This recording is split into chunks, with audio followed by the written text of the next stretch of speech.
আসসালামু আলাইকুম এভরিওয়ান, কি অবস্থা সবার? আশা করি সবাই ভালো আছেন। চলে আসলাম নতুন একটি ব্লগ নিয়ে। 4 জুন আমি গিয়েছিলাম আমার নানুর বাড়ি।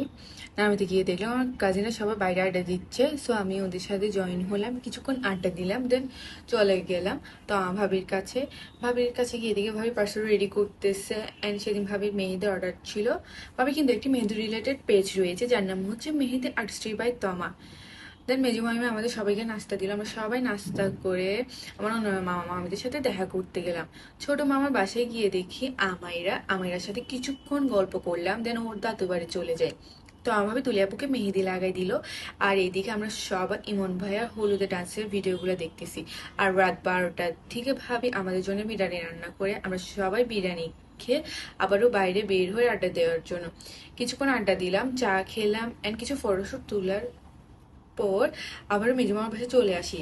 অ্যান্ড নয়ন ভাইয়া বাইরে থেকে আসার সময় আমাদের জন্য আইসক্রিম চিপস নিয়ে এসেছিল, যেগুলা আনার সাথে সাথে আমরা শেষ করে ফেলি। নয়ন ভাইয়ের সাথে আবারও ইমন ভাইয়ের প্রোগ্রামের ভিডিও দেখলাম। এই ক্লিপটা ছিল সকাল 7টার দিকে, যখন ভাবি আমাকে ঘুমাই মেহেদি লাগাই দিল। আমরা সারা না ঘুমাইছিলাম, দেন ঘুমাই পড়ি এক হাতে মেহেদি লাগানোর পর। ঘুম থেকে উঠে আমরা দুপুরে নাস্তা করলাম অ্যান্ড দুপুরে লাঞ্চে দাওয়াত ছিল আমার ছোটো মামার বাসায়। ছোটো মামিমা আমাদের জন্য বিরিয়ানি রান্না করে, যেহেতু আমরা সবাই বিরিয়ানি খেতে অনেক বেশি পছন্দ করি। দেন আমরা সবাই লুডো খেললাম অ্যান্ড প্ল্যানিং করতেছি কোথায় যাওয়া যায়। সেদিন আমরা সব কাজিনরা মিলে বের হয়েছিলাম, কিন্তু কোথায় গিয়েছিলাম এর ফুল ভিডিও অন্য একটা ব্লগ ইনশাল্লাহ দিব। সেদিন ডিনারে দাওয়াত ছিল আমার বড় মামার বাসায়। ডিনার শেষ করে আড্ডা দেওয়ার পরে আমরা চলে যাই মেজু মামার বাসায়। মামার বাসায় গিয়ে এক কাপ গরম গরম চা খেলাম, কিছুক্ষণ আইসের সাথে দুষ্টামি করলাম। দেন ভাবি ফার্স্টে তাসিরকে মেহেদি লাগাই দিল, দেন আমাকে। সকাল 5:30টার দিকে আমার কাজিনরা গরু নিয়ে আসে অ্যান্ড মিরাজ গরুর সাথে অনেক দুষ্টামি করতেছে। সারা রাত সেদিন আমরা ঘুমাই না। এর আগের দিনের মতো সকাল 7টার দিকে গেলাম ঘুমানোর জন্য।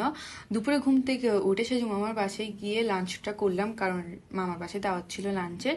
সেদিন আমি নানু বাড়ি থেকে যাই অ্যান্ড কুরবানির দিনে আমার দাদু বাড়িতে যাই নানু বাড়ির গরু জবাই দেখার পরে। আজকের ভিডিওটা ছিল এই পর্যন্ত। আল্লাহ হাফেজ।